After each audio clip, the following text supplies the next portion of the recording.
Bueno, en primer lugar, nuevamente buenos días con todos. Vamos a empezar la sesión del día de hoy. Vamos a trabajar hoy día la semana número 5, ya de historia en este caso y puntualmente de historia universal, ¿ya? Entonces voy a apagar la cámara para que la señal pueda salir mucho más fluida y vamos a proyectar la separata de esta semana, ¿ya? Entonces ahí tenemos la separata de esta semana. Vamos a ver entonces, como ustedes pueden ver, esta semana tenemos que trabajar tanto la civilización griega como después la civilización romana. Esos son los dos temas de esta semana. Son temas bastante amplios, así que vamos a empezar a trabajarlos. A ver, en primer lugar vamos a hablar de la civilización griega. Como ustedes saben, en Grecia fue una civilización que hoy día es presentada como una de las cunas de lo que viene a ser la civilización occidental moderna. Esto significa que en Grecia, desde estos tiempos históricos, se gestaron una serie de procesos que hasta el día de hoy están presentes en nuestra sociedad. Solamente a manera de ejemplo, podemos decir que la democracia como sistema político tiene sus orígenes en el mundo griego, específicamente en la Atenas del siglo V. Otro ejemplo viene a ser la filosofía, que es en este caso una forma de comprender, de entender el mundo, la realidad, los grandes dilemas del hombre acerca de la vida, acerca de si la existencia tiene algún sentido, acerca de la verdad, acerca de la ética. Todo esto que es el campo de la filosofía también es una invención de los griegos. A los griegos también le debemos la invención de algunos géneros vinculados al mundo de las artes, que es el caso, por ejemplo, del drama, es el caso del teatro, de la comedia. Y para citar un cuarto ejemplo, los griegos también fueron los primeros que desarrollaron esos campos que hoy día nosotros conocemos bajo el nombre de las ciencias. Los griegos fueron los inventores de lo que llamamos astronomía, de la geografía, de la historia, de la, digamos, todo aquello que tiene que ver justamente con el pensamiento, ¿no? Si bien en el mundo oriental se habían desarrollado algunas de estas cosas a partir de observaciones y a partir de explicaciones, sin embargo, la sistematización de estos conocimientos preexistentes, junto a la idea de que todo tiene una explicación basada en la acción humana o en las leyes que rigen la naturaleza, que es finalmente uno de los fundamentos de la ciencia, es algo que surge en el mundo de los griegos. En ese sentido, es totalmente correcto señalar que el mundo griego es precisamente una de las grandes bases de la civilización moderna. Esa es una primera cuestión, yo creo que hay que tener presente. Ahora bien, si entramos ya directamente al estudio de lo que viene a ser a la Grecia histórica, lo primero que tenemos que señalar es justamente la ubicación geográfica.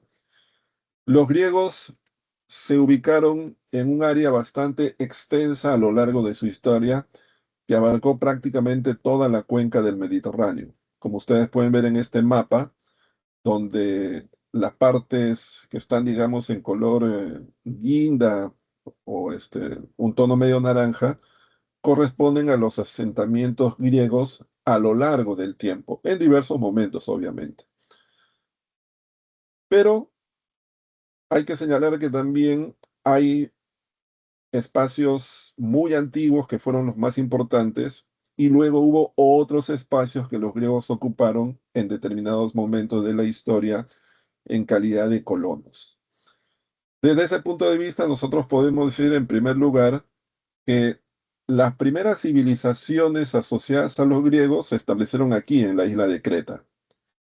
Luego surgieron asentamientos en lo que viene a ser los Balcanes y más adelante los griegos migraron hacia las costas del Asia, hacia esta parte del Mar Negro y posteriormente incluso hasta la península de Italia, hasta las costas de la actual Francia y llegando incluso hasta las costas de España. Desde ese punto de vista, nosotros podemos señalar que el mundo griego, desde el enfoque de la geografía, se puede dividir en estos cuatro grandes áreas. La primera de ellas viene a ser la llamada Grecia continental. La Grecia continental es toda esta parte. Es fundamentalmente la parte de la península de los Balcanes. Todo esto viene a ser la península de los Balcanes. Aquí es donde los griegos establecieron sus más importantes grupos poblacionales. Aquí es donde estuvo ubicada, por ejemplo, Atenas, Esparta, Tebas y un poco más hacia el norte, también Macedonia. Esta zona es una zona que se caracteriza por ser bastante accidentada, una zona con una gran cantidad de áreas escarpadas, acantilados, con una infinidad de angostos y pequeños valles, una zona lluviosa, una zona fértil en algunas zonas y árida en otras. Pero lo interesante de esta zona de los Balcanes, que es la llamada Grecia continental, es su ubicación. Estamos hablando de un área que a lo largo de varios siglos jugaría un papel muy importante en el comercio en el Mediterráneo oriental.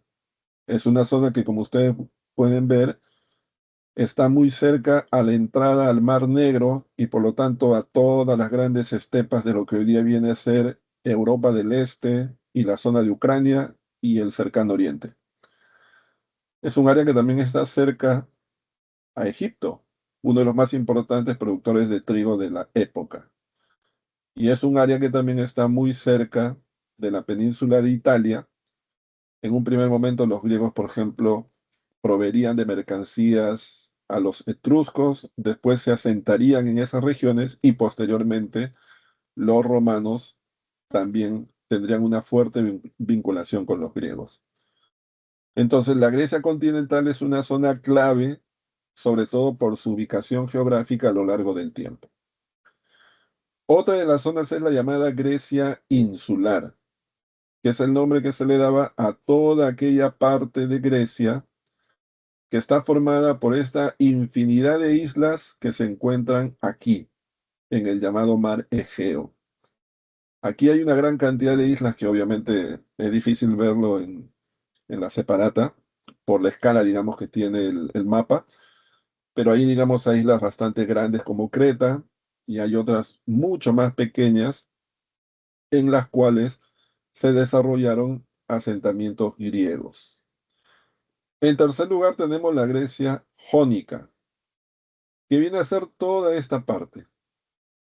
Toda esta parte se conoce como la Grecia jónica.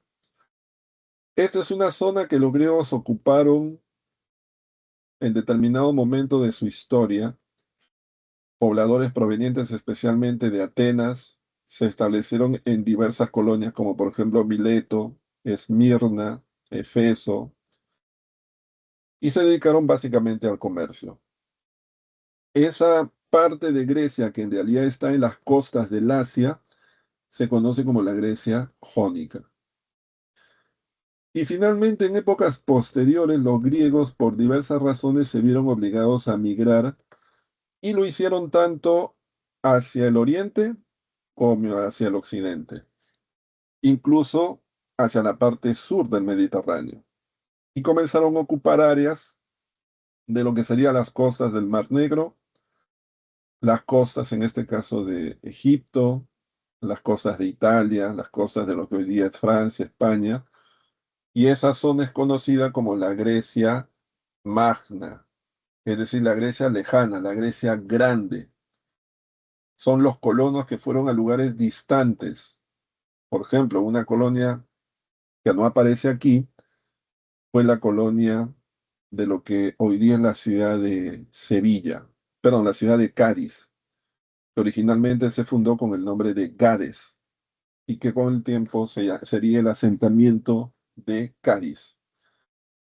Otra ciudad que, por ejemplo, también surgió en esa época, más o menos es el año 623, fue Bizancio. Y así, son las zonas más lejanas. Entonces, ese es un elemento que también ustedes deben recordar desde un punto de vista geográfico. Ahí tienen ustedes también los nombres de algunas de las polis que a lo largo de la historia iban a ser claves. Atenas, Esparta, Tebas, Siracusa, Tarento, Mileto, entre otras. Vamos a ver ahora el tema de las etapas de la historia. Acá tenemos una línea de tiempo que creo que deja bien en claro cómo la historia de los griegos, sus primeros asentamientos, están ubicados en el tiempo más o menos hacia el año 2500 a.C. Ahí es donde se encuentran los primeros asentamientos griegos en la isla de Creta. Es decir, si volvemos a la página anterior, los primeros asentamientos de la historia de los griegos se encuentran aquí, en esta isla. Unos habitantes conocidos como los pelasgos fueron los primeros que se establecieron en Creta y es de los pueblos más antiguos asociados a la historia de esta civilización. Y esa larga historia que más o menos se prolonga durante 1000 años, termina más o menos hacia el 1500, cuando toda esta región es invadida por los pueblos conocidos como los aqueos. Y se inicia lo que se llama la etapa micénica, que se desarrolla por aproximadamente 3 siglos y medio, hasta que más o menos hacia el año 1150 Cristo hay otra invasión que es la de los pueblos arios, que dan inicio a una etapa conocida como la etapa oscura, que es una etapa en la cual los griegos de alguna manera se desvinculan del resto de las sociedades del Mediterráneo.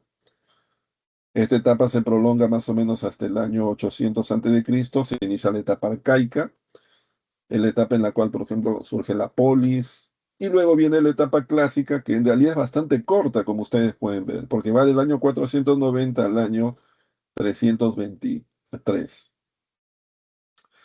Y de ahí viene la última etapa, que es la etapa helenística, que termina cuando el año 146 los griegos son incorporados a los territorios de la República Romana.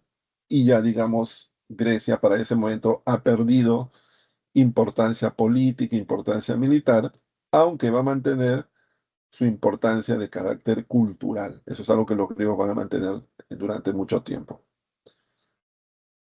Entonces, esas vienen a ser las etapas, las 6 etapas de la historia griega. Vamos a ver ahora cada una de esas etapas con algo más de detalle. Pero ahí ya tienen ustedes una imagen panorámica de todo este tema para que ustedes se puedan ubicar. Entonces, empecemos.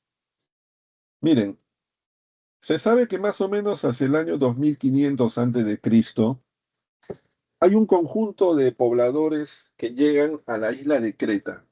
Vamos a volver al mapa de la página anterior. Llegan aquí.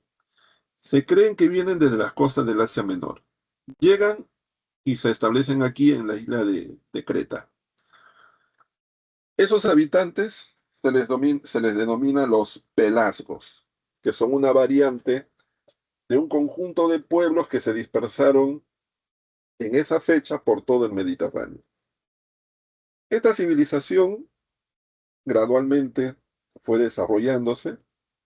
Fue una civilización que fundamentalmente se dedicó al comercio, en la medida que Creta estaba muy cerca de Egipto y estaba también muy cerca de lo que eran, bueno, no tan cerca, pero digamos, estaba más o menos en el camino hacia lo que era en ese momento, por ejemplo, Babilonia. Entonces, los cretenses desarrollaron una economía basada en el comercio marítimo. Así que los principales asentamientos en esta etapa estaban en las costas de Creta. Esos asentamientos eran lugares, por ejemplo, como Faestos, Agia, Triada, etcétera. Y eran básicamente sociedades de la siguiente manera. Es un poco complejo, ¿no?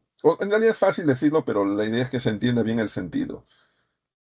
Eran en realidad pueblos que básicamente eran como puertos con muelles, con barcos, con grandes depósitos y palacios.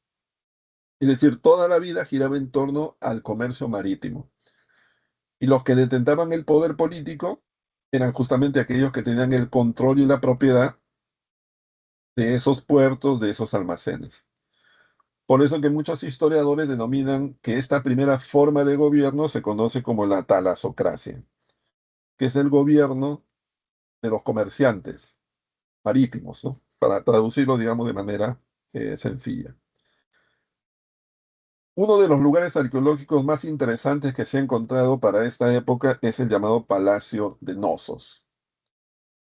Bueno, y esta época es una época de mucha prosperidad, sobre todo porque los cretenses se encargan de comerciar el trigo de Egipto. De trigo, por ejemplo, perdón, de Egipto extraen o intercambian con los egipcios trigo, papiro y una serie de otras mercancías, y ellos llevan de otros lugares lo que se conoce como el incienso. Esa actividad económica tan lucrativa va a florecer durante cerca de 1000 años. Otra vez, pónganse a pensar en los tiempos que estamos hablando, son 1000 años. La historia del Perú republicano tiene recién 200 años. Acá lo que les estoy diciendo es que esta primera etapa de prosperidad de Creta va a durar 1000 años. Pero va a terminar repentinamente cuando alrededor del año 1500 a.C.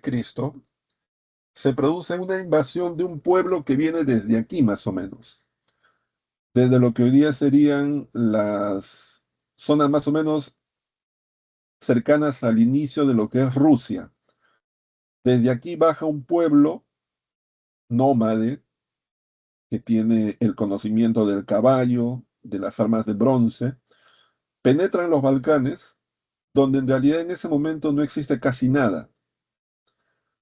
Se establecen en algunos lugares como Micenas, como Mileto, y luego caen sobre Creta. Obviamente caen porque están atraídos por la prosperidad de estas sociedades.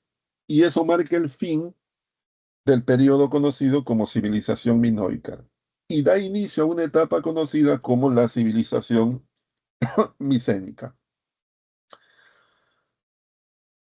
A partir de eso, la prosperidad de Creta disminuye pero no desaparece. Disminuye pero no desaparece. Creta sigue jugando un rol importante en el comercio en toda esta zona. Pero el centro político ya no está en Creta. El centro político está aquí en la península, en ciudades como Tirinto y Micenas, y está en manos de estos señores conocidos como los aqueos. Esta etapa, conocida como la civilización micénica, es una etapa que más o menos dura poco más de 3 siglos, y se cree este momento en el cual ocurre la famosa guerra de Troya. Se cree que alrededor del siglo XIII es cuando estalla un conflicto entre los aqueos, que en estos momentos son los griegos, digamos, de esta época, contra un pueblo que más o menos está por aquí, que son los troyanos, que es un pueblo de origen asiático, pero de raza aria, y en realidad la guerra es una guerra para controlar el paso desde aquí hasta el Mar Negro. En un primer momento el control lo tienen los troyanos y obviamente los aqueos quieren tener el control de ese paso. Entonces, la guerra de Troya, el relato homérico, en realidad sería una especie de alegoría, una especie de leyenda, una especie de mitología, pero que tiene un trasfondo histórico. Obviamente, toda la parte ficcional que hay en los relatos de Homero, tanto en la Ilíada como la Odisea, todas estas cuestiones de la sirena, los cíclopes y todas esas cosas, son un poco la fantasía que siempre uno encuentra en los relatos ficcionales. Pero el trasfondo de ese relato sí es histórico. Es en este caso el conflicto entre los aqueos y los troyanos por el control para el acceso al Mar Negro. Y si seguimos, digamos, la corriente de los relatos homéricos, y si tomamos en cuenta lo que después va a ocurrir, queda claro que los que vencieron en esa guerra fueron los aqueos, que pasaron a tomar el control de esa zona. Pero ese gran triunfo de alguna manera no duró mucho, porque sabemos que durante el siglo XII se produjo una nueva invasión sobre esta parte del mundo. Eso ocurrió aproximadamente hacia el año 1150, cuando varios pueblos provenientes de aquí más o menos, de lo que hoy día viene a ser Ucrania, comenzaron a avanzar, atraídos seguramente por la prosperidad de todas estas ciudades, de todos estos puertos, e invadieron todos los Balcanes y todo Creta. Esos pueblos, de origen indoeuropeo, venían en realidad en varias tribus. Esas tribus se llamaban los jonios, los dorios, los eolios, los colios. Todos pertenecían al mismo grupo, sobre todo traían las armas de hierro. Los aqueos eran una cultura de bronce, los indoeuropeos eran una cultura de hierro. Por lo tanto, estos invasores sometieron a los pueblos que ya estaban establecidos en ese momento y con eso dieron origen a una nueva etapa de la historia de Grecia conocida como la Edad Oscura. Esta etapa de la Edad Oscura se denomina así porque con la llegada de estos invasores indoeuropeos, el comercio de los griegos, de los aqueos, de los pelasgos, que había florecido durante más de 1000 años, ¿no? En realidad, si uno saca las cuentas, son casi 1300 años, de la noche a la mañana colapsó, ya colapsó. Es decir, las ciudades de Creta prácticamente fueron abandonadas, las ciudades de la costa de los Balcanes dejaron de tener importancia. Los navíos cretenses dejaron de atravesar el mar Mediterráneo. Antes lo atravesaban cargados de trigo, cargados de papiro, cargados de monedas de plata. Ahora en realidad todo eso desapareció. Claro, el comercio no va a desaparecer porque quienes van a aparecer y van a reemplazar estos pueblos van a ser otros conocidos como los fenicios. Pero estos griegos de la época oscura prácticamente se retrotraen, se establecen obviamente en los Balcanes, en sus ciudades, pero dejan de comerciar e incluso dejan de escribir. Esa es una de las cosas más interesantes que ocurren. Dejan de escribir. Y al parecer en realidad lo que ocurre, o sea, la causa de todo esto que estoy señalando, tiene que ver que cuando estos pueblos llegan y derrotan a los aqueos, inmediatamente comienzan a tener conflictos entre ellos.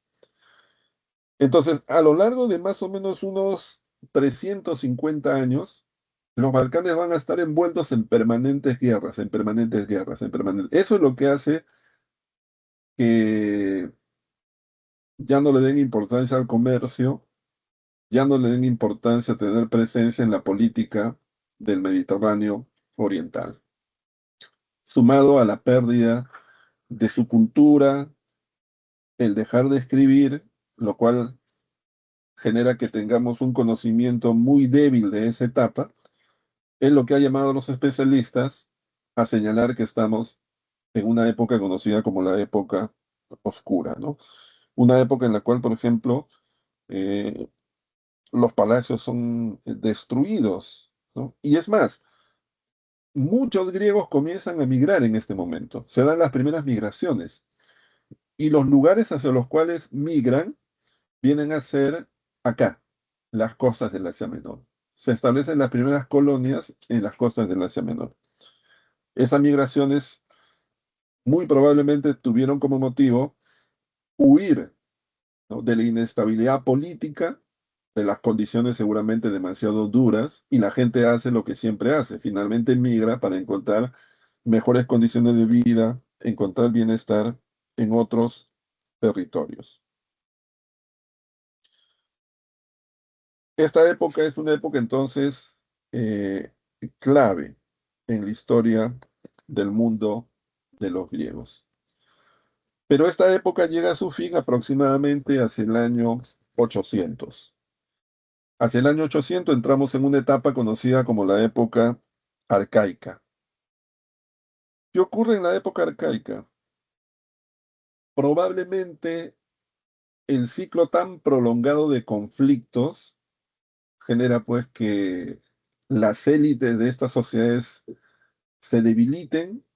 Eso genera que nuevos grupos accedan al poder. Poco a poco se van estableciendo alianzas. Poco a poco, digamos, hay como un desgaste, ¿no?, militar. Y eso va a llevar a dos cosas. Primero va a llevar a la aparición de lo que hoy día conocemos como las polis. Es decir, en esta época conocida como arcaica, que va del año 800 al año 490, aparece la polis. ¿Qué cosa es la polis? La polis es la llamada ciudad-estado. Pero ¿qué cosa es la ciudad-estado? La ciudad-estado viene a ser un emplazamiento urbano que tiene su propia forma de gobierno, que no depende de otra ciudad-estado y que tiene los suficientes recursos naturales y humanos para mantener esa independencia. Entonces, lo que ocurre durante la etapa arcaica es que a lo largo de toda la zona de los Balcanes surgen ciudades-estado. Algunas eran asentamientos que ya existían antes, pero que recién en este momento adquieren la característica de ciudad-estado.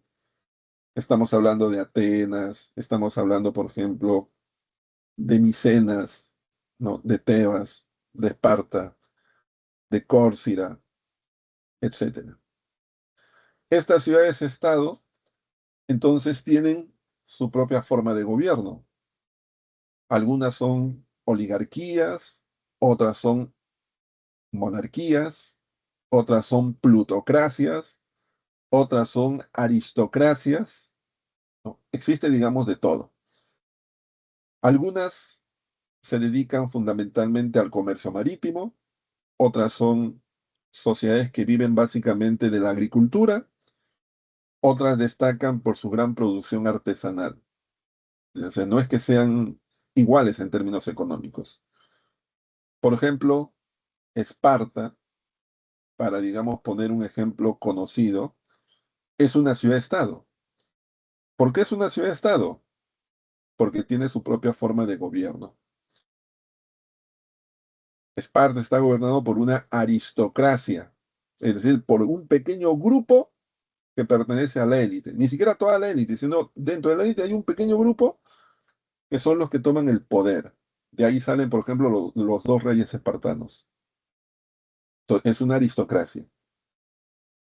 Su economía es una economía que está basada en la agricultura, que la realizan obviamente esclavos, y en la explotación de unas minas de hierro, que es de donde extraen el metal para hacer sus armas. Algo que, por ejemplo, no tienen otros pueblos. Otros pueblos, cuando quieren fabricar armas, tienen que comprar el hierro que viene de otras zonas externas a los Balcanes. Los espartanos tienen sus propias minas de hierro. Eso es algo, por ejemplo, que también explica por qué los espartanos tuvieron una orientación hacia la guerra, porque tenían, digamos, una fuente inagotable para elaborar espadas, dagas, puntas de flechas, etcétera. Entonces, esa es una ciudad-estado. Otras son, por ejemplo, monarquías que se basan en la agricultura, otras son ciudades comerciales que tienen formas eh, políticas diferentes.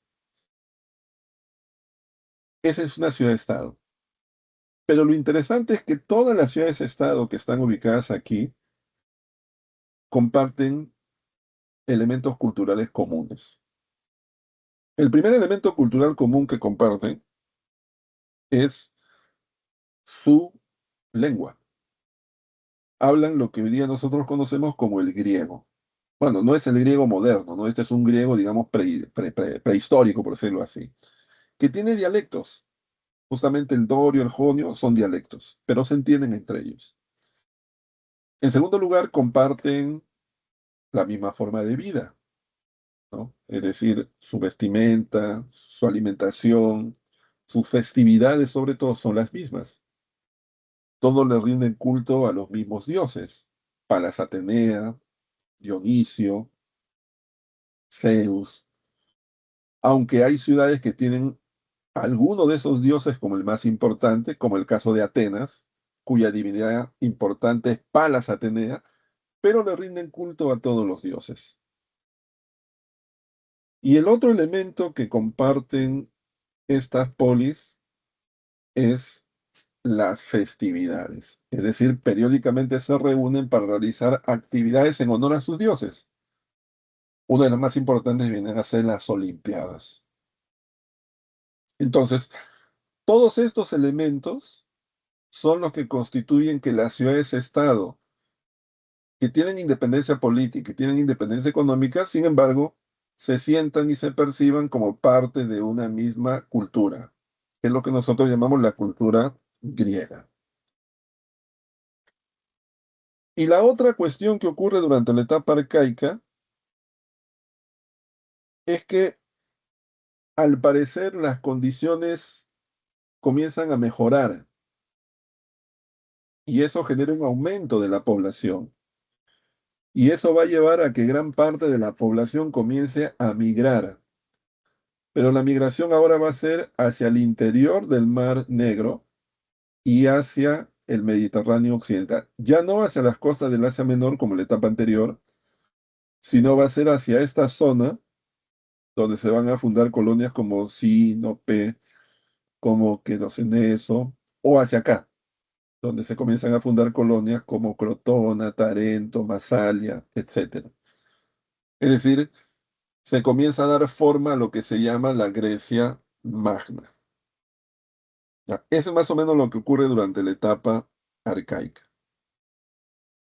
Y es ahí cuando llegamos a otro de los momentos de la historia griega, que es la llamada época clásica, la época clásica. Pero vamos al mapa, ¿no? Porque el mapa creo que nos permite, igual ustedes tienen la separata seguramente impresa o en su laptop o en su celular o en su tablet, ahí la pueden ver. Yo aquí voy a hacer un poquito más grande el mapa para que se pueda ver. Ahí espero ahí está. Para poder explicar varias cosas, ¿no? Más o menos en el siglo V antes de Cristo se va a iniciar otra etapa de la historia griega que se conoce con el nombre de la Grecia clásica. En este momento, ¿qué es lo que ocurre? Que las polis griegas se convierten en importantes en todo el Mediterráneo. Es el apogeo de las polis griegas y fundamentalmente de dos polis, que son Esparta y Atenas. Y esta época clásica es la época en la cual van a ocurrir varios acontecimientos. Por ejemplo, es la época en la cual ocurren las guerras del Médicas, ocurre el llamado siglo de Pericles, que es el apogeo de Atenas, y también ocurre la guerra del Peloponeso, que es la guerra civil entre los atenienses y los espartanos, que va a arrastrar a prácticamente todas las polis a un conflicto que va a durar varios años y que al final va a desangrar a los griegos. Entonces, la época clásica es corta en términos de tiempo, pero es muy intensa por la cantidad de eventos que ocurren.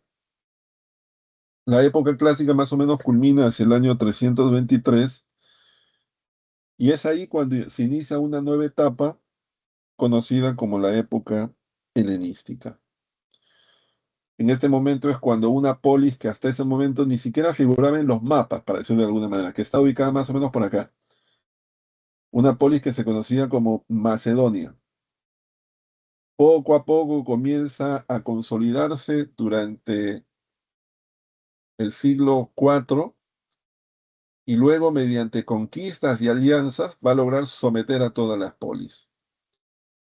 Y se va a lanzar bajo el liderazgo de su rey Alejandro Magno a la conquista del mundo conocido en aquel momento. Egipto, Mesopotamia, India.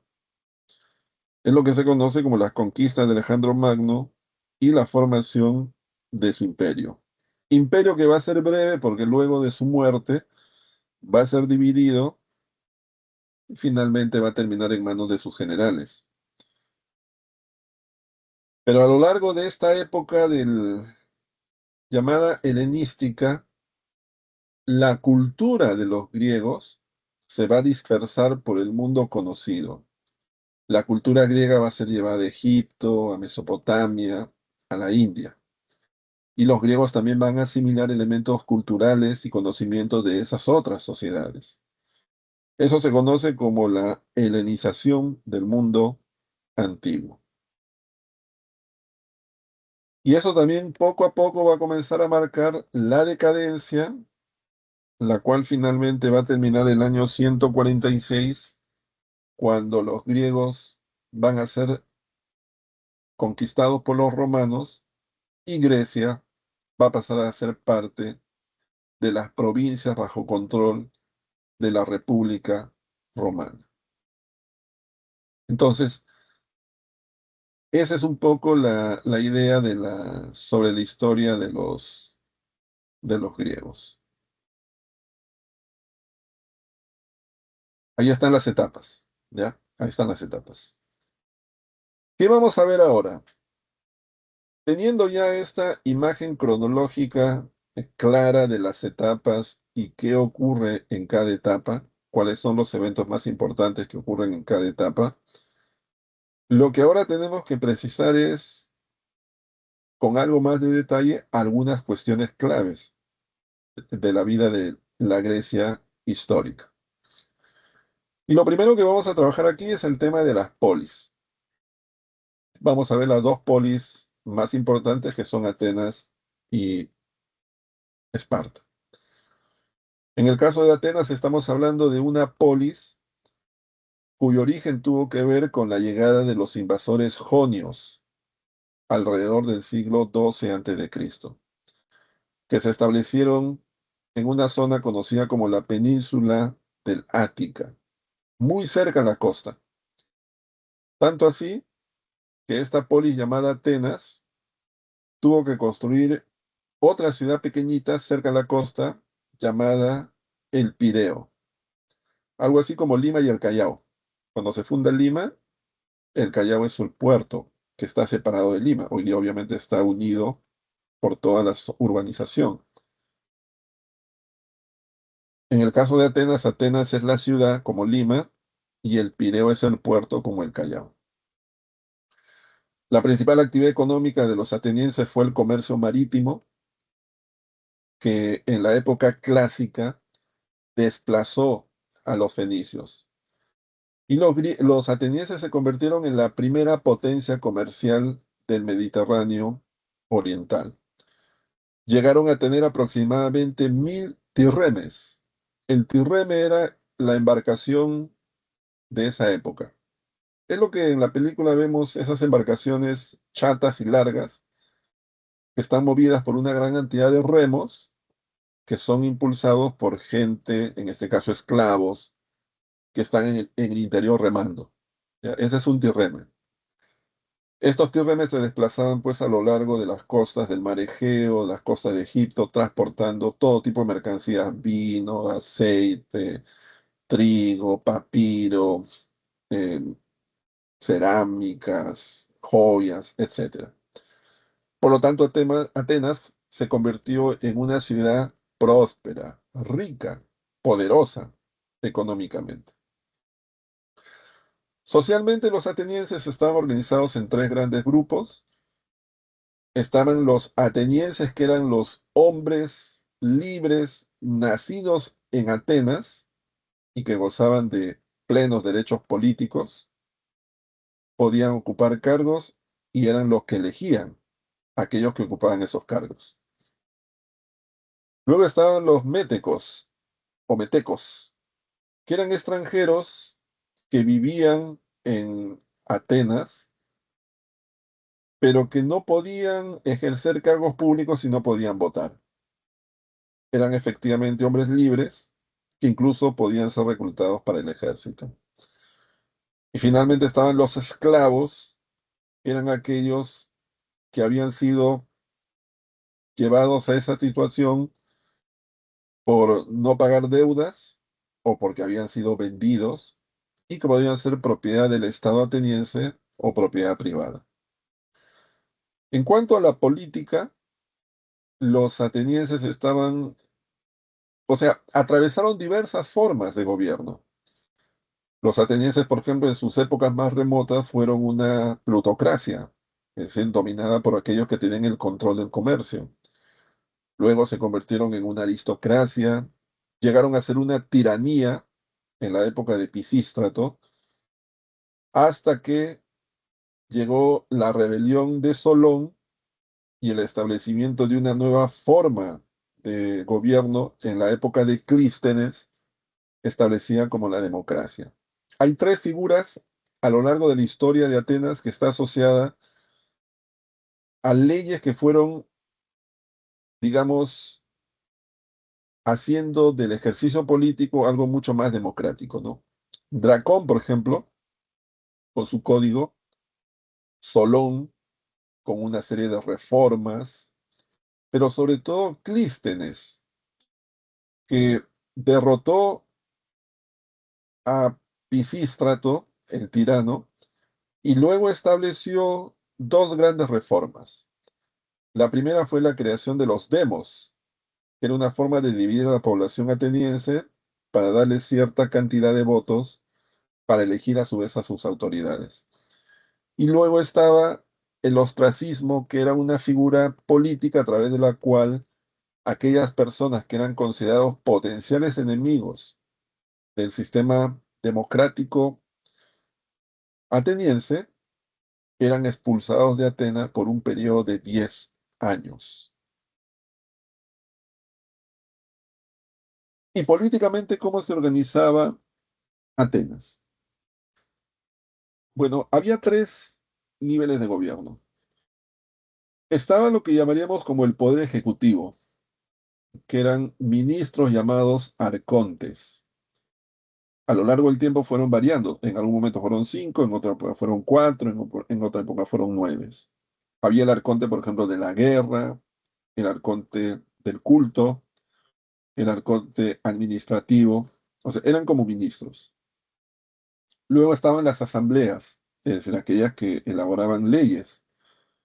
El Consejo de los 500 o la Bule, que elaboraba las leyes, y la Asamblea Popular o Eclesia, que eran que finalmente las aprobaba y que también declaraba la participación en las guerras. Y luego estaban los eliastas, que eran aquellos que administraban justicia, eran el equivalente del poder judicial. En el caso de Esparta, Esparta fue una polis de origen dorio. Fueron esos invasores dorios que llegaron en el siglo XII. Se establecieron en un valle conocido como Laconia, a orillas de un río llamado el río Eurotas, en un área conocida como la península del Peloponeso. Estos espartanos básicamente tenían como base económica la agricultura y la explotación de las minas de hierro. Socialmente se organizaron en tres grupos, eran los homoi, eran los varones de la élite, era un grupo muy pequeño que ocupaban los cargos de gobierno y se encargaban obviamente también de la defensa del Estado a través de una rigurosa preparación militar que los convertía en hóplitas. se cree que más o menos eran 2000 personas. No era un grupo muy grande. Luego estaban los periecos, que eran los extranjeros que vivían en Esparta y que se dedicaban a todas aquellas cosas que los homoi no hacían, como por ejemplo la artesanía, la metalurgia, el comercio, etcétera. Y finalmente estaban los ilotas, que eran esclavos propiedad del Estado y que se dedicaban a la agricultura y a la explotación de las minas.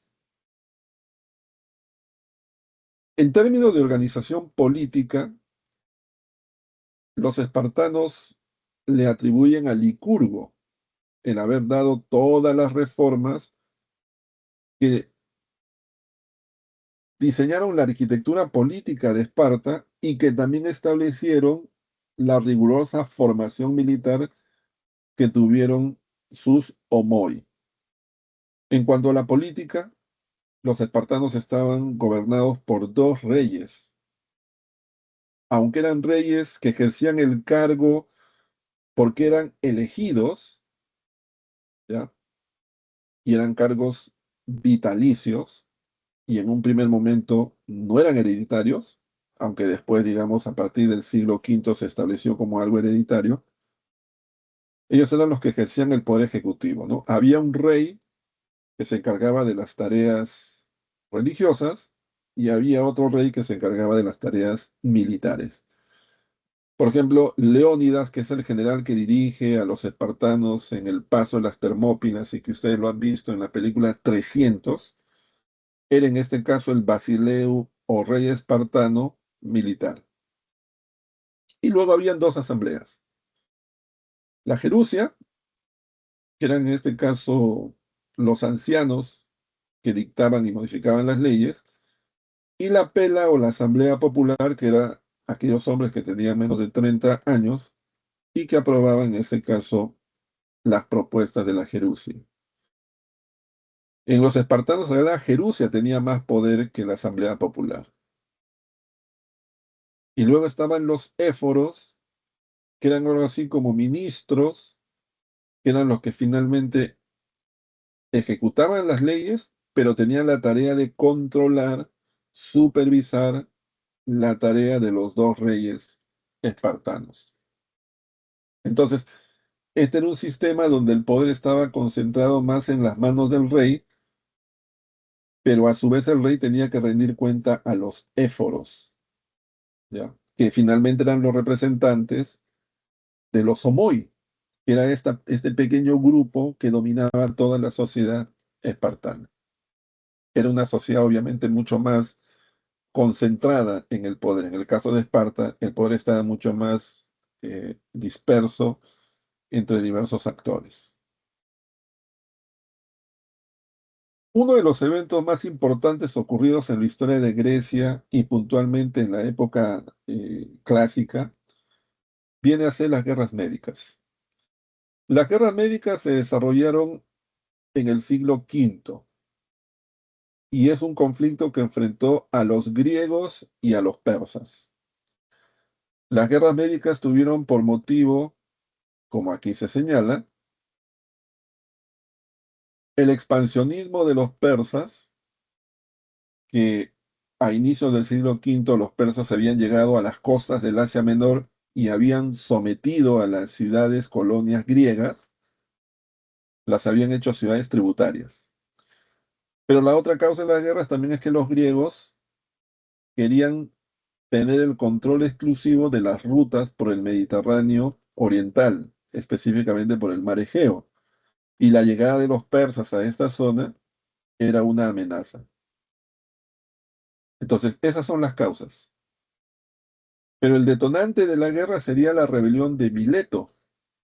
Mileto, que ustedes la ven aquí, era una colonia griega, era una colonia ateniense, establecida en las costas del Asia Menor y que aproximadamente el año 510 había sido sometida por los persas y comenzó a pagar tributo a los persas.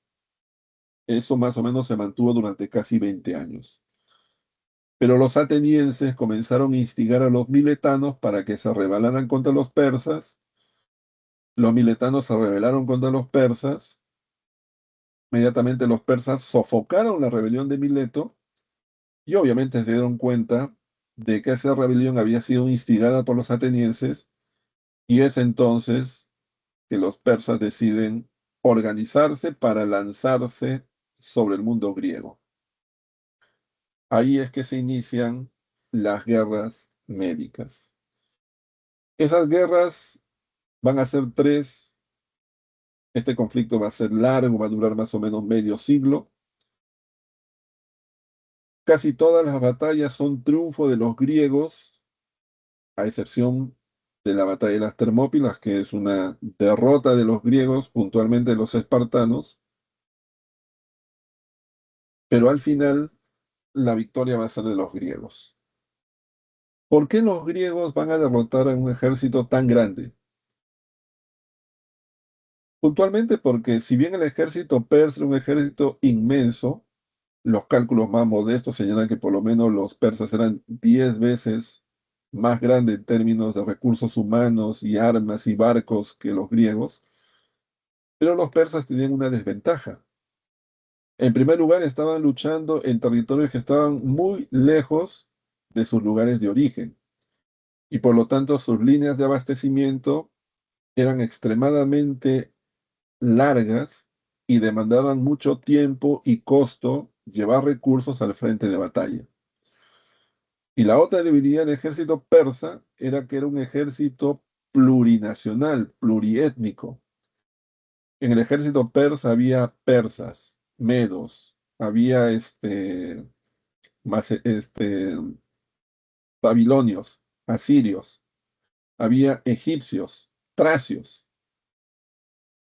Y aunque no lo crean, una buena parte del ejército persa estaba formada por griegos, porque los griegos tenían la fama de ser, en este caso, soldados que peleaban para quienes pagaban, para quienes les pagaban, eran mercenarios. Entonces, había miles de mercenarios griegos que peleaban para los persas contra otros griegos. En contraparte, el ejército griego tenía algunas ventajas, que eran fundamentalmente, tenían que esperar más que invadir, y es más fácil defender que atacar. Y en segundo lugar, era un ejército mucho más homogéneo, porque todos en realidad se conocían, todos hablaban el griego, todos tenían la misma cultura de guerra.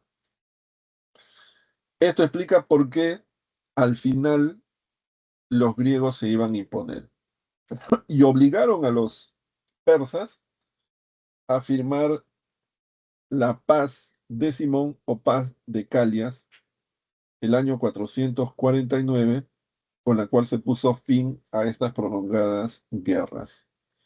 El fin de las guerras médicas marcó el inicio de la decadencia del imperio persa, pero a su vez generó una hegemonía militar y económica de los griegos, pero puntualmente de los atenienses.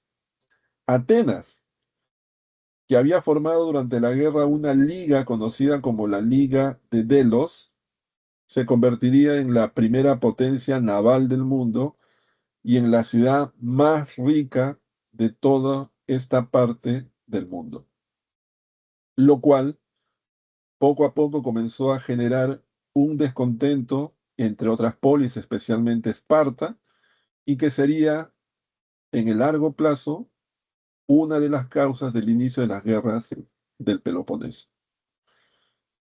Pero terminadas las guerras médicas, Atenas, que ya era rica y poderosa, también se convirtió en un polo de atracción cultural.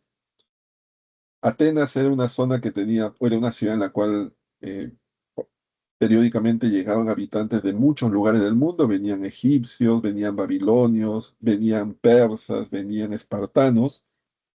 Era una ciudad donde comenzó a florecer, especialmente a mediados del siglo V, el arte, el drama, el teatro, la filosofía, la astronomía.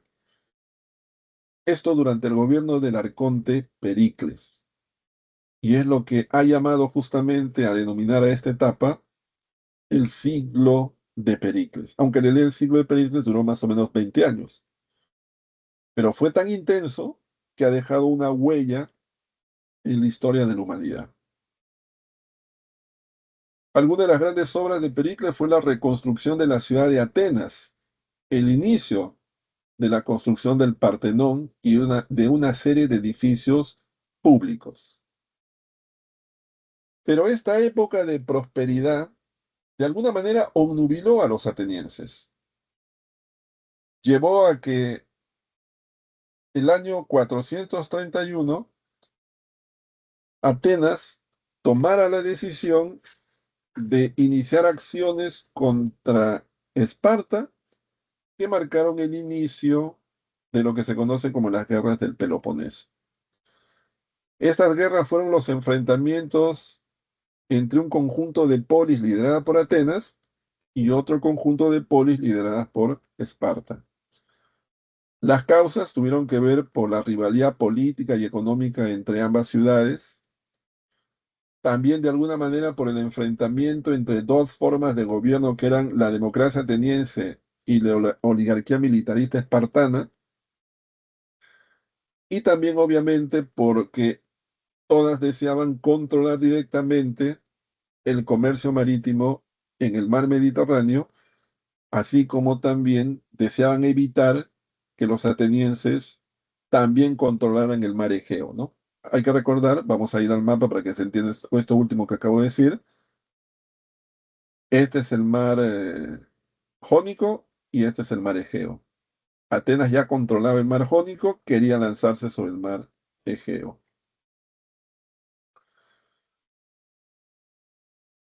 Estas guerras fueron unas guerras muy, duras. Fueron guerras en que, por ejemplo, en una primera etapa se desató la peste sobre Atenas y en esa peste murió Pericles y su familia. Una guerra que se prolongó a lo largo de mucho tiempo, en la cual los propios persas vieron la oportunidad un poco para vengarse de su derrota en las guerras médicas, apoyando a Esparta, proveyéndolos de recursos económicos, de barcos. Bueno, al final la guerra la ganaron los espartanos. La ganaron los espartanos, Atenas fue convertida en una oligarquía, se desmontó la democracia, pero todo eso debilitó a las polis y preparó en realidad el terreno para otro momento de la historia que fue la época helenística, donde va a ser acto de aparición un personaje llamado Alejandro Magno. Pero la época helenística empezó antes. Empezó durante el gobierno del padre de Alejandro, Filipo II. Como les he dicho, Macedonia había sido una ciudad-estado griega que estaba ubicada en las montañas de los Balcanes, en una zona muy distante. Durante mucho tiempo los propios griegos no le asignaban en realidad mucha importancia a estos habitantes, a los cuales incluso consideraban bárbaros. Pero en el siglo IV, los macedonios, a través de una serie de alianzas, a través de una serie de tratados, a través de la conquista, a través del soborno, comenzaron a aliarse con muchas otras ciudades y luego de la batalla de Queronea lograron conquistar a las últimas polis que se resistían a la dominación de los macedonios. Entonces Macedonia quedó bajo el control de toda la península de los Balcanes. Se organizó la Liga de Corinto. Poco después, Filipo es asesinado, lo reemplaza en el poder su hijo Alejandro Magno, y él da inicio a un plan que su padre ya tenía de conquistas.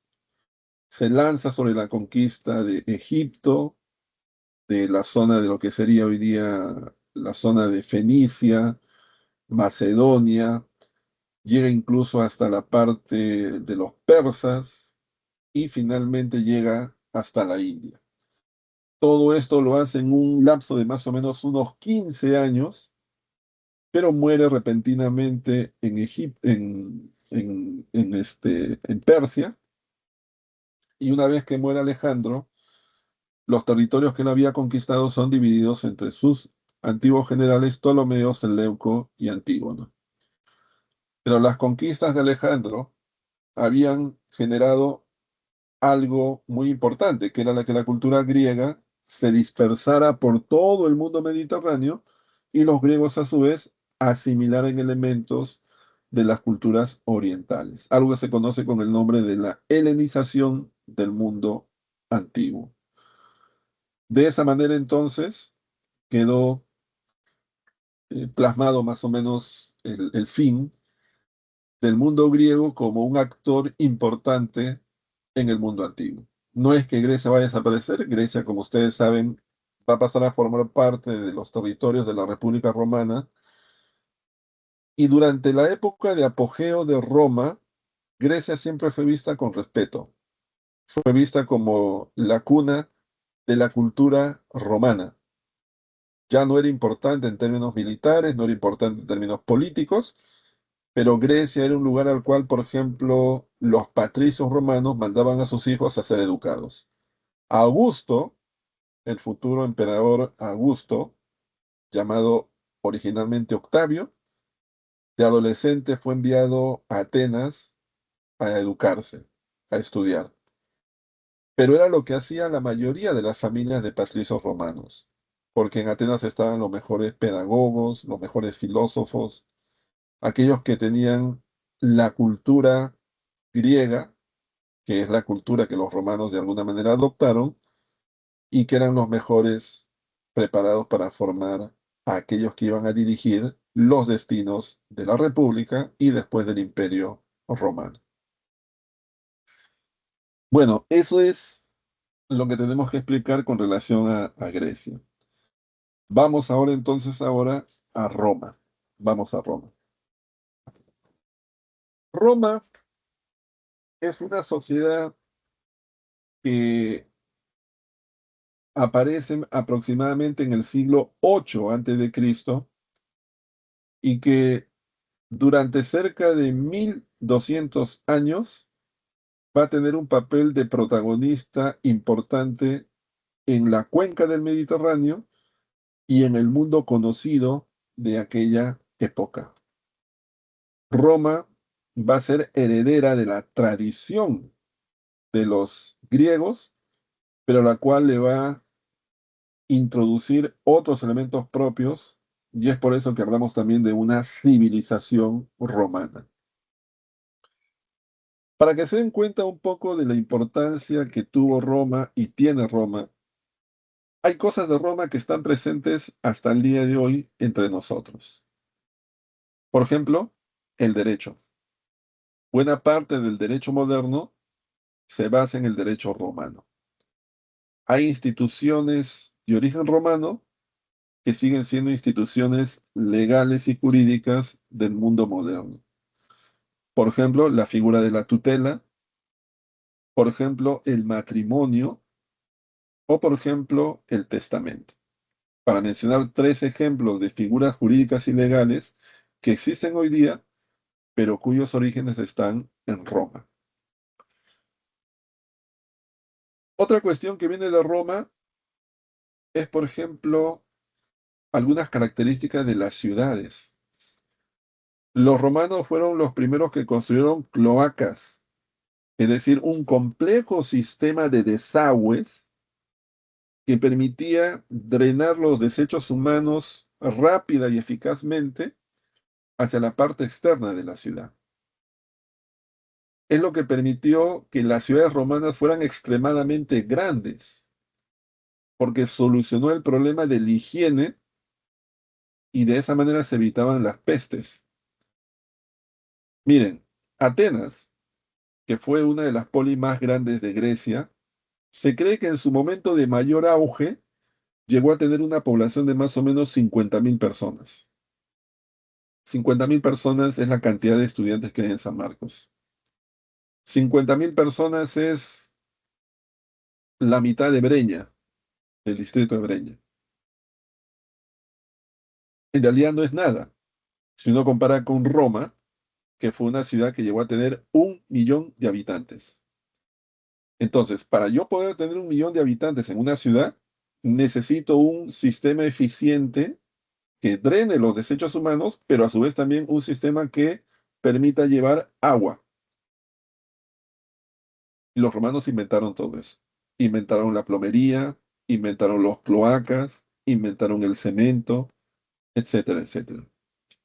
Entonces, ahí tienen algunos ejemplos de cómo el mundo romano está presente hasta el día de hoy. Por eso que hablamos de una civilización, ¿ya? Bueno, vamos ahora a la parte histórica de Roma. Roma es una sociedad que se estableció originalmente en la península itálica. Acá ustedes tienen la península itálica, ¿ya? La península itálica, como ustedes saben, es una de las tres penínsulas que hay en el Mediterráneo. Por aquí estaría la península ibérica y por aquí estaría la península de los Balcanes que acabamos de estudiar para el caso de los griegos. Esta es la península itálica. La península itálica está formada por todo esto que se conoce como la Italia peninsular. Está separada del resto de Europa por una cadena montañosa que se encuentra por aquí, que se conocen como los Alpes. Y luego tenemos dos ríos importantes, el río Po y el río Tíber. Son los dos ríos. Hay más ríos, pero el río Po es un poco la división de la península y los Alpes hacia la parte de Galia. Y el río Tíber, que divide, digamos, dos grandes áreas de la península. A su vez, aquí están, por ejemplo, el mar Adriático, aquí está el mar Jónico, y aquí se encuentra el mar Tirreno, el mar Tirreno. Y aquí hay tres grandes islas: la isla de Sicilia, la isla de Cerdeña y la isla de Córcega. ¿Ya? Sicilia, Cerdeña, que por aquí no se ve, y Córcega. ¿Cómo es aquí el clima? ¿Cómo es el territorio? Bueno, la península itálica en general es una zona donde hay, o sea, es una zona cálida, lluviosa, una zona extremadamente fértil, con valles muy, muy productivos. Algunas zonas son unas grandes llanuras, como la zona de la Campania, es una zona extremadamente fértil y extensa. Y en el norte hay una gran cantidad de valles, pero también son valles ubérrimos. ¿Ya? O sea, es una zona en realidad muy adecuada para el cultivo, para la agricultura. A diferencia, por ejemplo, de los Balcanes, que era una zona más bien donde si bien había agricultura, eran escasos, digamos, los territorios adecuados para esto. Por eso que en general los griegos fueron comerciantes, mientras que los romanos fueron agricultores. Entonces, más o menos esa es un poco la idea, ¿ya? Ahora, la península itálica en realidad comenzó a ser poblada más o menos desde el siglo XIII. ¿Se acuerdan ustedes que hubo unas invasiones de los pueblos indoeuropeos que llegaron a los Balcanes, que fueron los jonios, los dorios, los eolios, que dieron origen a Atenas, Esparta? Bueno, hermanos de esos invasores también llegaron, pero fueron acá, a esta zona, a esta zona. Esos señores fueron, por ejemplo, los sabinos, los latinos, los umbrios, los osos, los volscos, etcétera. Ellos llegaron y se establecieron en diversas zonas, pero había una región que ya estaba ocupada, que era la zona ocupada por los etruscos. Los etruscos venían pues ocupando Italia desde el año 2800 más o menos. O sea, vamos a hacer las cosas ordenadamente. Los primeros pobladores de Italia fueron los etruscos, que llegaron más o menos hacia el año 2800. Después, en el siglo XIII, o sea, en los años 1200 a.C., llegaron los indoeuropeos.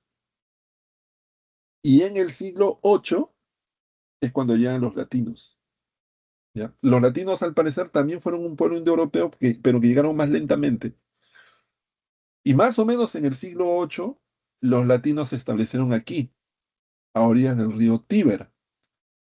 Y ahí formaron un pequeño asentamiento que con el tiempo se va a conocer bajo el nombre de Roma.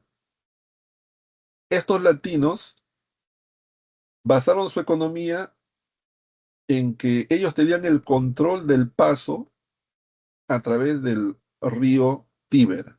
O sea, el río Tíber es un río bastante largo, ¿no? Pero hay una sección en la cual el paso es mucho más sencillo.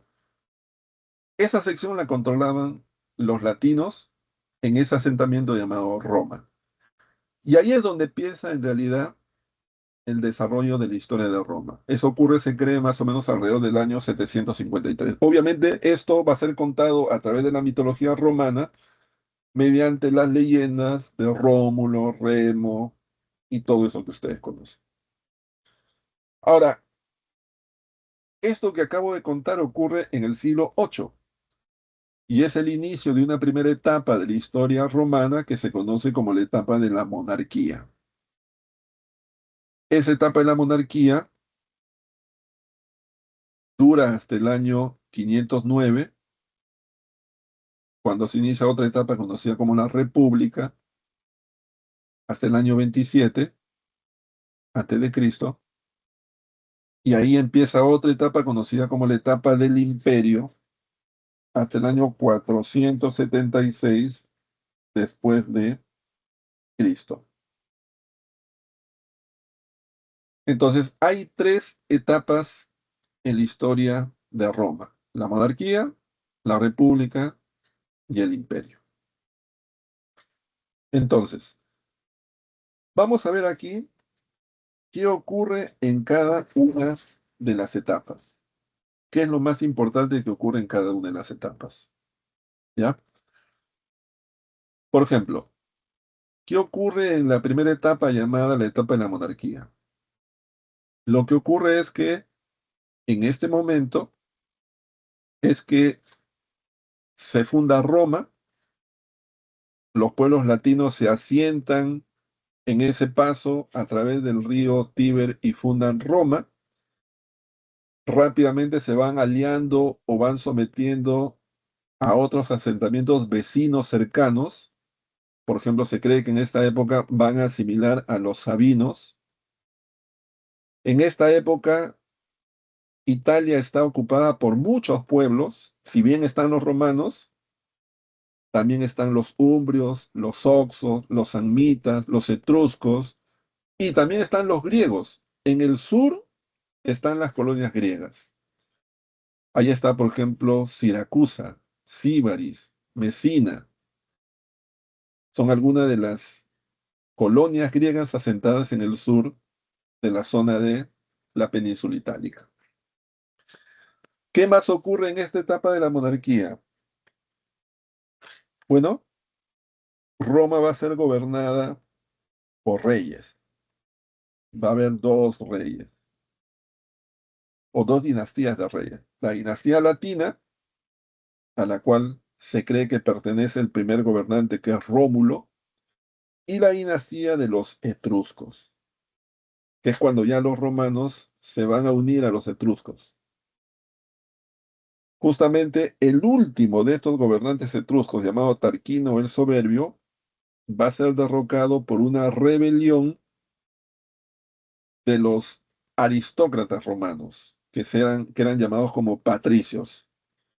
Se rebelan y deponen al rey, que se había convertido en un tirano, y establecen una nueva forma de gobierno. Una forma de gobierno en la cual ellos, los patricios, van a gobernar directamente, a través de una gran asamblea conocida como el Senado. Entonces, recapitulando, para que se entienda bien, ¿qué ocurre en la etapa de la monarquía? La fundación de Roma por parte de los latinos, o por Rómulo y Remo, según la leyenda, el desarrollo de una economía originalmente basada en el control del río Tíber y después en la agricultura. En tercer lugar, se van a comenzar a aliar o van a comenzar a conquistar a los pueblos vecinos, como por ejemplo los sabinos, como por ejemplo los samnitas, como por ejemplo los volscos. Y en cuarto lugar, están gobernados por dinastías, dinastías de reyes, primero latinos y después etruscos. Y en quinto lugar, el año 509, una rebelión de patricios una rebelión de aristócratas, va a deponer al rey Tarquino el Soberbio y va a establecer una forma de gobierno donde ellos, los aristócratas, los patricios, directamente van a gobernar a través de una asamblea conocida como el Senado, con lo cual están iniciando una nueva forma de gobierno llamada la República y por lo tanto una nueva etapa de la historia de Roma conocida como la etapa de la República. ¿Ya? Ahora, antes de terminar la etapa de la monarquía, en estos momentos, en la etapa de la monarquía, la sociedad romana ya tenía una forma de organización que va a existir a lo largo de toda la historia de Roma, que es la organización social basada en dos grandes grupos, patricios y plebeyos. Es decir, desde sus orígenes la sociedad romana estuvo formada por hombres libres. Los latinos que llegaron y fundaron Roma eran hombres libres. Pero había dos tipos de hombres libres. Había el hombre libre que tenía patrimonio, de ahí viene la palabra patricio, o sea, el hombre libre que tiene patrimonio es el patricio. ¿Qué significa que tiene patrimonio? Que tiene honor. Honor significa que tiene el rango y el abolengo para dirigir y gobernar. Y en segundo lugar significa que tiene sustento, es decir, tiene propiedades o tiene dinero, ¿ya? Y esas propiedades fundamentalmente son tierras. Entonces los patricios son aquellos que detentan el poder porque son los que pueden ocupar los cargos. Y son los que tienen recursos económicos porque tienen tierras. Pero el otro grupo de hombres libres, que son la mayoría, son libres, pero no tienen patrimonio. Es decir, no tienen el honor para gobernar y no tienen tampoco el patrimonio para sustentarse. Y por lo tanto trabajar, tienen que trabajar, porque la forma de conseguir sustento es mediante el trabajo. Y es básicamente el trabajo cultivando la tierra. Pero son libres. Y en un primer momento tampoco tienen derechos políticos. Poco a poco lo van a ir ganando. Así surge Roma. Y durante mucho tiempo así es Roma. Pero poco a poco con el tiempo, poco a poco con el tiempo, hay plebeyos que se hacen ricos. Hay plebeyos que comienzan a tener patrimonio, pero no tienen honor. El honor, ¿cómo lo van a adquirir? Lo van a adquirir haciéndose amigo de un patricio. Pero en Roma eso se conocía como cliente. ¿Qué significa? Que yo como plebeyo rico iba a ser protegido por un patricio que tenía honor y yo iba a ayudar al patricio con mi riqueza para que su patrimonio fuera más grande. Entonces se establecía una simbiosis entre el patricio, que tenía una red de muchos plebeyos enriquecidos que lo apoyaban con su patrimonio, y él los apoyaba con su honor, es decir, con su rango, con su acceso al poder, con sus cargos públicos. Esos plebeyos van a ser conocidos como clientes, y van a ir apareciendo gradualmente en las etapas finales de la monarquía y a lo largo de toda la época de la República y más adelante durante el Imperio. Y luego también iba a aparecer otro grupo conocido como los esclavos, que no es un grupo original de la historia romana. Los esclavos comienzan a aparecer en realidad durante la etapa de la República. Durante la etapa de la República, especialmente producto de las guerras que los romanos van a llevar a cabo con pueblos extranjeros, pero sobre todo durante las guerras contra los cartagineses, durante las guerras púnicas, durante esas guerras que se prolongaron durante cerca de 100 años. Los romanos hicieron miles de prisioneros. Y luego Roma, cuando se embarcó durante la etapa final de la República y durante la etapa del Imperio a conquistar a otros pueblos, a Roma llegaban diariamente miles de esclavos, de todo tipo. Y esos esclavos comenzaron a reemplazar a los plebeyos en el trabajo de la tierra, y eso comenzó a generar muchos problemas, porque obviamente había mano de obra barata, los plebeyos ya no conseguían trabajo, y la sociedad romana comenzó a cambiar. Pero los esclavos es un grupo que aparece en el camino, por decirlo así. No están presentes durante buena parte de la época de la monarquía, comienzan a aparecer durante la República. Entre el siglo III y el siglo XII es que los esclavos comienzan a aumentar exponencialmente, y ya en la época imperial el flujo de esclavos hacia Roma es pues ya incontenible. Pero esos fueron los cuatro grupos que a lo largo de la historia formaron parte de la sociedad romana. Es obvio decir que los esclavos eran considerados mercancías, personas que no tenían ningún tipo de derecho ni sobre su vida ni sobre su libertad. Ahora, vamos a volver aquí. ¿Qué va a ocurrir durante la etapa de la República? Bueno, durante la etapa de la República ocurren varias cosas. Primero va a ocurrir la consolidación de un sistema político en el cual el poder está en manos del Senado, por eso que se habla de república. En segundo lugar, es la época en la cual se van a dar las luchas entre patricios y plebeyos que se conocen como las luchas sociales. En tercer lugar, es la época en la cual Roma comienza a expandirse y someter a todos los pueblos, primero de toda la península itálica y después del Mediterráneo y después del Asia y después del África. Cuarto, es la época en la cual se van a dar las guerras civiles, que son guerras al interior de la élite romana entre patricios. Y finalmente se va a dar la crisis de la República y la instauración de una nueva etapa conocida como la etapa del imperio. Dicho eso, vamos a pasar revista con algo más de detalle a cada una de esas cosas que acabo de señalar. A ver, empecemos. Primero, una de las primeras cosas que iba a ocurrir, pero que iba a acompañar a buena parte de la historia romana, sería las luchas entre los patricios y los plebeyos. Porque cuando se instaura la república, el poder pasa de mano de los reyes a manos de un grupo mucho más pequeño que son los patricios.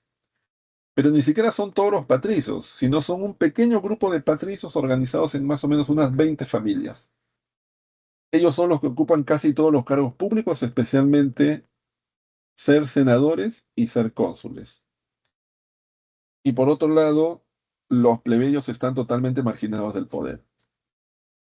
Así que lo que va a ocurrir es que a lo largo de los siglos V y III se van a dar una serie de conflictos, ¿ya? Una serie de conflictos entre patricios y plebeyos, cuya consecuencia va a ser el reconocimiento gradual de una serie de derechos, tanto por parte de los plebeyos como de los patricios, pero que se van a expresar en leyes a favor de los plebeyos. Esas leyes ustedes las tienen ahí listadas. La ley de las 12 tablas, que reconoce la igualdad jurídica, la ley Canuleia, que permite el matrimonio entre patricios y plebeyos, la ley Licinia, que permite que los plebeyos accedan al consulado, la ley Ogulnia, que permite que los plebeyos puedan ejercer el sacerdocio, la ley Hortensia, que establece que los plebiscitos, digamos, tienen fuerza de ley. Hay una serie de leyes entonces que gradualmente le van dando poder, derechos a los plebeyos. Otra cosa que ocurre también en la República es que se consolida un complejo sistema de poder político y de gobierno, cuyo centro es el Senado, como hemos dicho.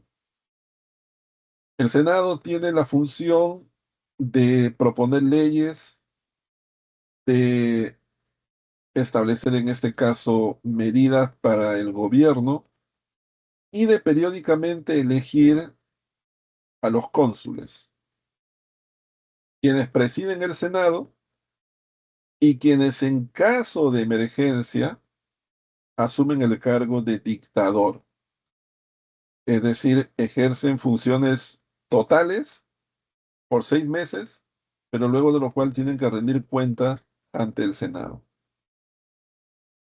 El Senado, a su vez,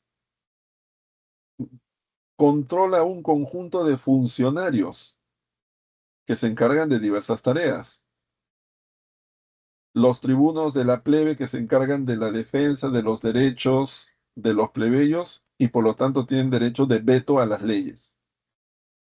Los censores que se encargan de controlar la moral pública y también, en este caso, la contabilidad de la población.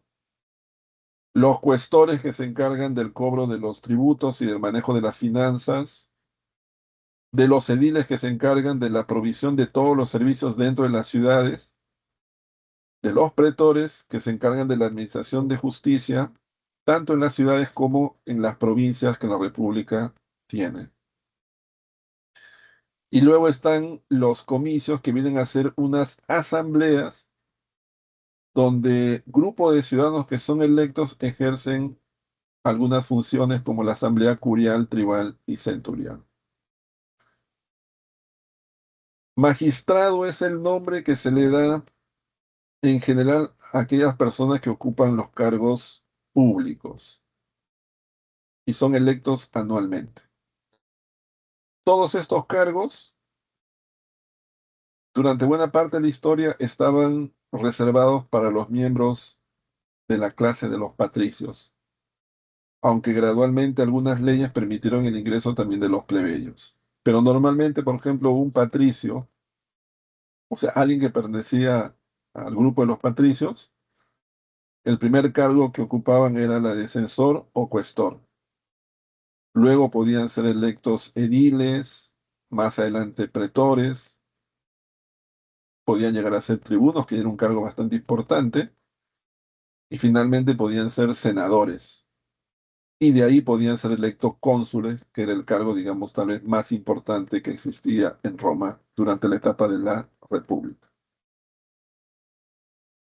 Ahora, Roma durante la época de la República tuvo dos tipos de procesos de expansión. El primero de ellos fue la conquista de Italia. Entre el siglo VII y el siglo III, Roma conquistó poco a poco a los diversos pueblos que se encontraban originalmente establecidos en toda la península itálica. A los umbrios, a los griegos, fueron gradualmente asimilados. Así que ya para el siglo III, Roma tenía el control de toda la península itálica. Pero las grandes islas adyacentes, como eran Sicilia, Cerdeña, Córcega, así como las costas del África y las costas de España, eran en realidad zonas que estaban dominadas por una ciudad llamada Cartago, que era una ciudad de origen fenicio. Eso es lo que va a dar origen a una de las guerras más importantes de la antigüedad, conocida como las guerras púnicas. Esas guerras púnicas tuvieron su origen en el deseo de Roma de apoderarse de las grandes islas adyacentes a la península itálica. Y en segundo lugar, tenían por motivo que los romanos querían controlar el comercio en el Mediterráneo oriental, que era un comercio muy lucrativo y que en esos momentos estaba en manos de los cartagineses.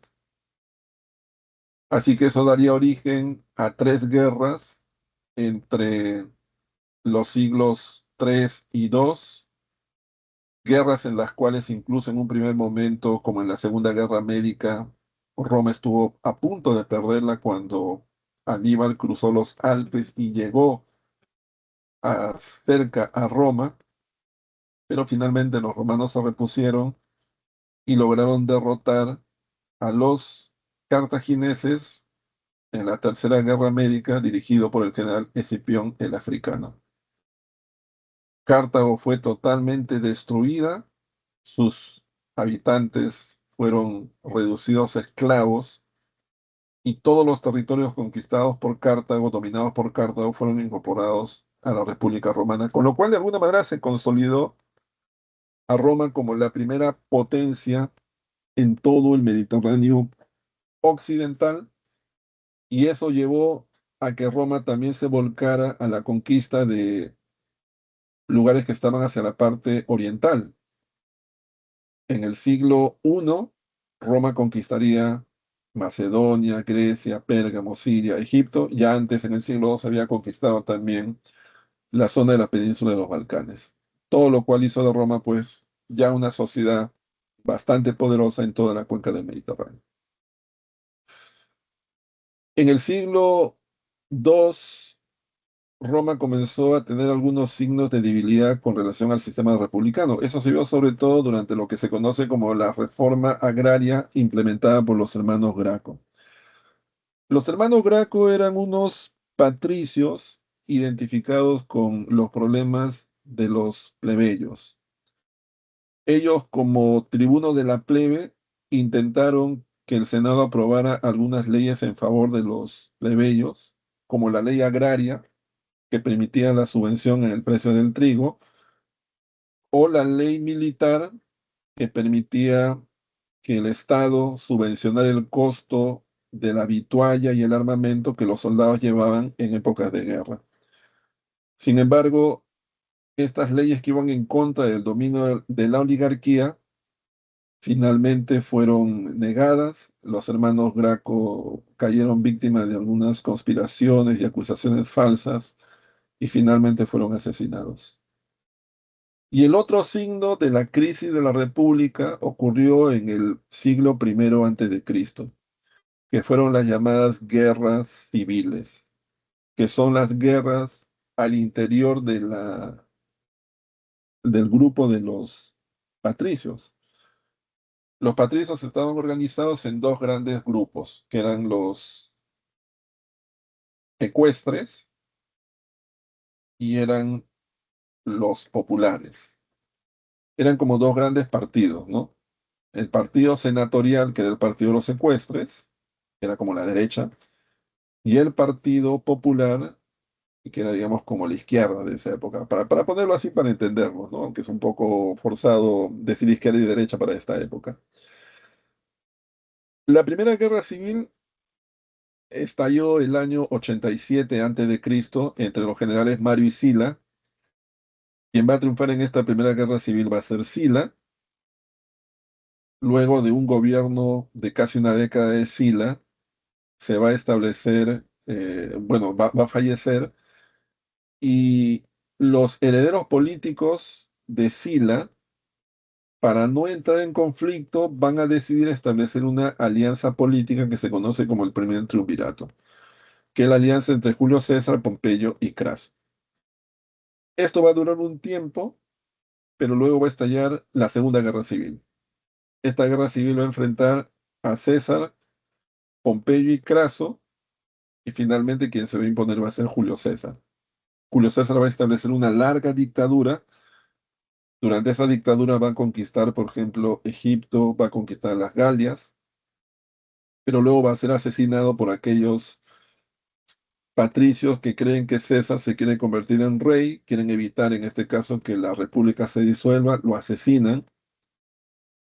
Así que los herederos políticos de Julio César, para evitar una guerra civil prolongada, deciden hacer un pacto. Son Octavio, Marco Antonio y Lépido. Ese es el segundo triunvirato. Pero esto dura más o menos 5 años, porque al final Octavio y Marco Antonio se enfrentan en una guerra civil, cuyo primer desenlace es la batalla de Actium el año 31 a.C., y luego el año 27 el Senado romano le entrega a Octavio todo el poder, lo nombra cónsul, senador, imperatore y Augusto. Con lo cual en la práctica, Octavio, que va a pasar a llamarse Augusto, se convierte en el primer emperador. Y la república como tal en realidad desaparece. Van a seguir existiendo el Senado, o sea, el Senado va a existir, los cargos de cónsul y senador van a existir hasta el fin de Roma, pero el poder ya no está ahí, el poder está en el ejército, está en aquel que controla el ejército, que en este caso es el emperador. Entonces, en la realidad, el sistema político romano ha cambiado. Ahora, en realidad, el imperio entra a la historia. La etapa imperial de Roma es una etapa en la cual uno puede encontrar etapas. Va a empezar con Augusto y va a terminar con Rómulo Augustulo. Va a empezar el año 27 antes de Cristo y va a terminar el año 476 después de Cristo.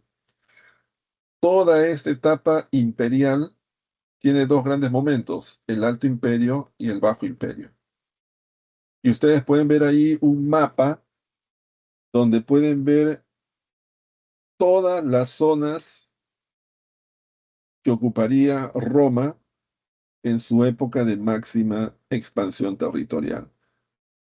Desde la actual Inglaterra, España, el norte del África, llegando hasta la zona de Persia, hasta la zona de Mesopotamia, pasando por la Europa occidental, los Balcanes, la península itálica y la zona de Galia. Llegaría a convertirse en la época de Trajano en la máxima entidad política existente en el mundo occidental. Bueno, pero ¿qué es lo que ocurre en algunos de los más importantes gobiernos de esta época? Bueno, en la época de Augusto es cuando se establece el sistema imperial, es cuando también Roma alcanza su máxima expansión como ciudad, llega a tener ya 1 millón de habitantes, es cuando también se inicia una época de paz. Los cerca de 40 años que va a gobernar Augusto son épocas de paz, aunque hay algunos eventos trágicos durante esa época, como es, por ejemplo, la destrucción de 3 legiones romanas en Germania, en una zona conocida como Teutoburgo. Ahí 3 legiones romanas van a ser aniquiladas por los germanos. Pero esta época es conocida como la época de Augusto. Es la época en la cual, por ejemplo, se elabora la Eneida, es la época en la cual hay pintores, escultores, poetas, dramaturgos, etcétera.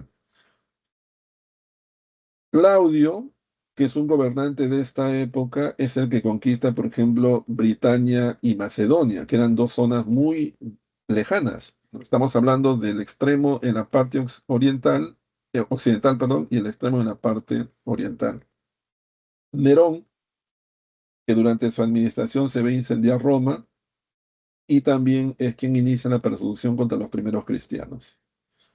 La muerte de Jesús se da durante el gobierno de Tiberio, por si acaso, que es el sucesor de Augusto, es antes de Claudio. Trajano es la época en la cual Roma alcanza su máxima expansión territorial. Ahí es que se conquista, por ejemplo, Armenia, Siria. Caracalla va a ser algo que va a ser importante para la historia de Roma. Le va a dar la ciudadanía a todas aquellas personas que estén dentro del imperio y que tengan la condición de libres. Porque hasta antes de Caracalla, ciudadano romano era básicamente el que había nacido en Italia. A partir de Caracalla, romano es aquel que vive dentro de los límites del imperio y que es libre. ¿Por qué era tan atractiva la ciudadanía romana? Porque es algo que todo el mundo deseaba. ¿Por qué era tan atractiva? Porque el ser ciudadano romano te daba el privilegio de ser juzgado solamente por autoridades romanas. Entonces, si alguien cometió un delito y era acusado, solamente podía ser juzgado por autoridades romanas, en este caso por un pretor. No podía ser juzgado y menos en este caso condenado por ninguna otra autoridad.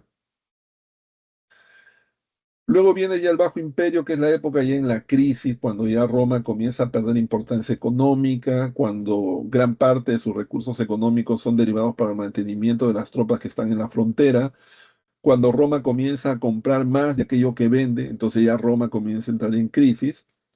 Ahí tenemos el gobierno de Diocleciano, el primero que establece una estrategia para poder gobernar un imperio tan extenso, que es dividir todo el imperio en cuatro jefaturas. Luego viene Constantino, quien legaliza el cristianismo mediante el edicto de Milán, es decir, se deja de lado las persecuciones y se hace legal el culto cristiano. Eso ocurre en el edicto de Milán del año 313. Además, Constantino también lleva la capital hacia la ciudad de Bizancio, que posteriormente va a ser conocida como Constantinopla. Teodosio es quien hace que el cristianismo sea la religión oficial del imperio. Eso se produce mediante el edicto de Tesalónica en el año 380. Y luego viene la caída de Roma el año 476, cuando los bárbaros, en este caso los érulos dirigidos por Odoacro, van a invadir Italia. Bueno, Italia había sido invadida ya dos veces antes, pero esta vez es una invasión que depone al, al monarca y además genera que Roma ya deje de tener poder sobre otras ciudades y de alguna manera todo el imperio comienza a perder fuerza y gradualmente a descomponerse. En cuanto a la religión romana en realidad era una extrapolación de la religión griega.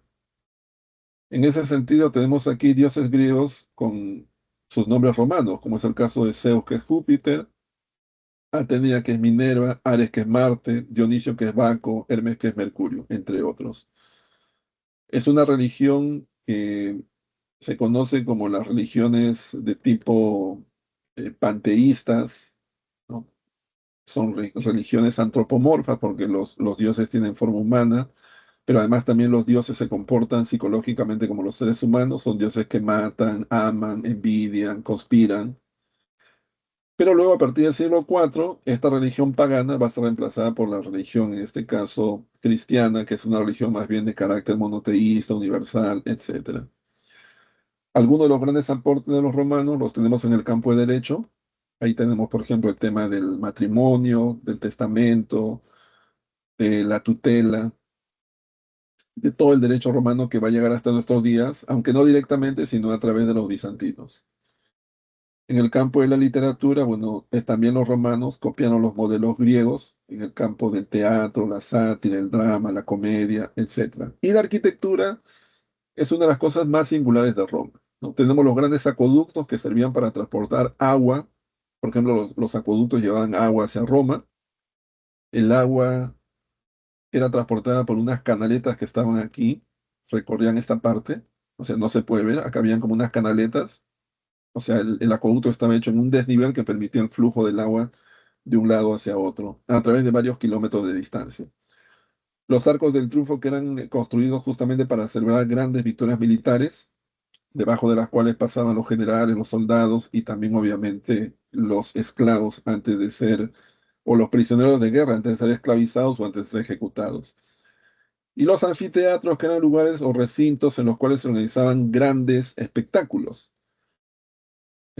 deportivos. Entre ellos estaban las luchas de gladiadores, que contrariamente a lo que se piensa, en la mayoría de los casos se parecían más a las luchas libres que ustedes pueden ver a través de los canales de cable hoy día, ¿no? Donde ustedes ven cómo pelean espectacularmente las personas, pero son peleas arregladas que tienen mucho de este entrenamiento para poder saltar, tirarse sobre otro, dar vueltas, ¿no?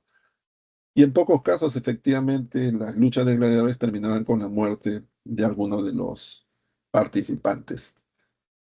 Listo, señores. Les doy unos minutos para que puedan hacer la práctica y luego regresamos para resolver.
Vamos a resolver las prácticas. Mira, ahí tenemos una primera pregunta, que es una pregunta acerca de los griegos, ¿no? Dicen respecto a la política en el mundo griego, ¿qué cosa podemos nosotros afirmar como correcto?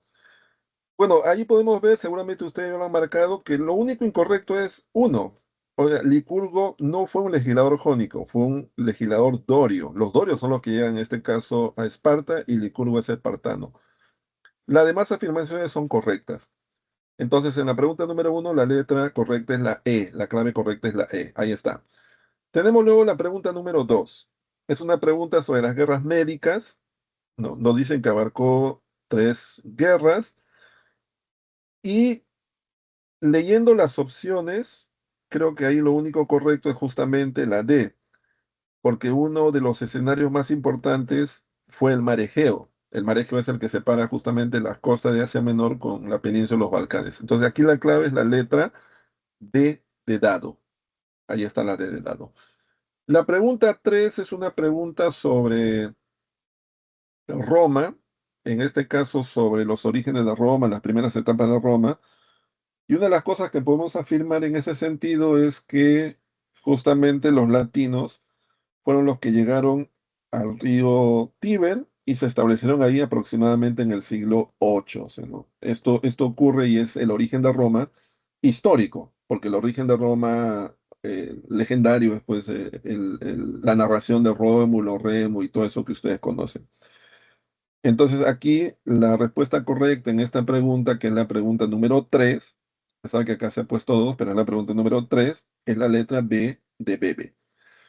La pregunta 4 es una pregunta sencilla, es una pregunta para poder establecer cargos y qué función cumplían. Por ejemplo, los ediles administraban las ciudades, se encargaban, por ejemplo, de la provisión de agua, del control de los precios en los mercados, etcétera. Y así por el estilo. Entonces, la clave aquí sería la letra D de dado. En la 4 la D de dado.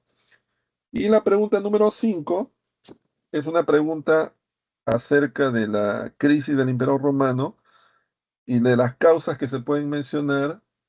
Creo que la uno, que es el clima en el norte que desciende y que obliga a los bárbaros a llegar con más fuerza. Y la 4, la 3, perdón, que es la autorización de los godos, o sea, la autorización que se hizo en el siglo IV a que los godos ingresaran como colonos al imperio, pero que posteriormente ya no se retiraron y se quedaron permanentemente ahí, ¿no? Esas serían algunas de las causas de la crisis que finalmente provocó la caída del Imperio Romano, y eso significa que la letra A es la letra correcta. Hagamos el repaso para terminar. Pregunta número uno, la E. Pregunta número 2, la D. Pregunta número 3, la B de bebé. Pregunta número 4, la D de dado. Y pregunta número 5, la A de amor. ¿Ya? Bueno, señores, entonces con eso terminamos la clase del día de hoy. ¿Ya? Así que nos veremos la próxima semana, esperemos de forma presencial. Nos vemos, saludos, hasta luego, gracias.